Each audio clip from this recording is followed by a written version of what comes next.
Hi friends, welcome to Renna Samayal. இன்னைக்கு என்ன சமையல் பார்க்க போறோம்னா சின்ன வெங்காய பூண்டு மட்டன் கிரேவி தான் பார்க்க போறோம். எளிமையான முறையில் இந்த சின்ன வெங்காய பூண்டு மட்டன் கிரேவியை செஞ்சிடலாம். இட்லி, தோசை, சப்பாத்திக்கெல்லாம் ரொம்ப சுவையா இருக்கும். அந்த சுவையான சின்ன வெங்காய மட்டன் கிரேவி எப்படி செய்யறதுன்னு வாங்க பார்த்துடலாம். மட்டன் கிரேவி பண்ணுறதுக்கு எண்ணெய் சேர்த்துடலாம்.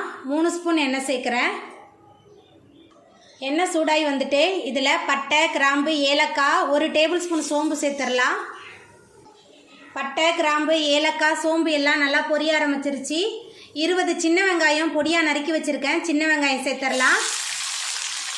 அது கூடவே 20 பூண்டு பல் சேர்த்துட்டு நல்லா வதக்கிடலாம். வெங்காயம் பூண்டு நல்லா வதங்கி வரணும். நல்லா வதக்கிடலாம். சின்ன வெங்காயம் பூண்டு நல்லா வதங்கி வந்துருச்சு. இப்போ இதில் 2 தக்காளி பழமும் கொஞ்சமாக கருவேப்பிலையும் சேர்த்துடலாம். அது கூடவே 2 டேபிள் ஸ்பூன் இஞ்சி பூண்டு விழுது எல்லாத்தையும் சேர்த்துட்டு நல்லா வதக்கிடலாம். வெங்காயம், தக்காளி நல்லா வதங்கி இஞ்சி பூண்டோட பச்சை வாசனை போகணும். அது வரைக்கும் நல்லா வதக்கிடலாம். சின்ன வெங்காயம், பூண்டு எல்லாம் நம்ம சேர்த்து செய்கிறதுனால இந்த மட்டன் கிரேவி ரொம்ப சுவையாக இருக்கும்.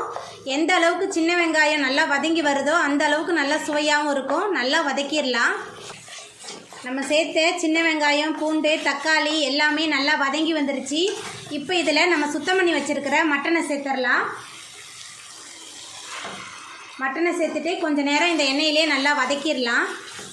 மட்டனை சேர்த்துட்டு கொஞ்சம் நேரம் இந்த எண்ணெயிலே நல்லா வதக்கியாச்சு. இப்போ இதில் நம்ம மசாலா தூள்லாம் சேர்த்துடலாம். கரம் மசாலா 1.5 டேபிள் ஸ்பூன் சேர்க்குறேன். இது வீட்லேயே ரெடி பண்ண கரம் மசாலா.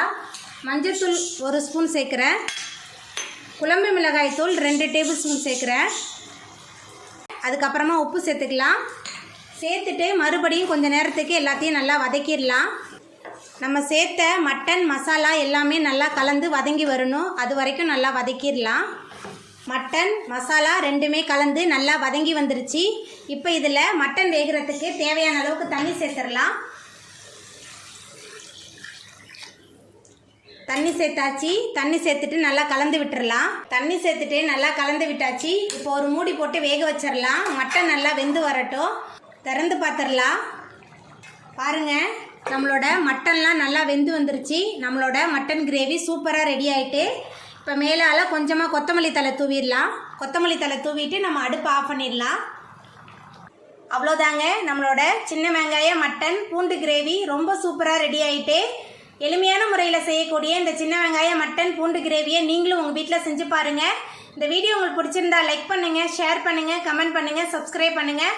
அப்படியே பக்கத்தில் உள்ள பெல் பட்டனை கிளிக் பண்ணிடுங்க. நன்றி.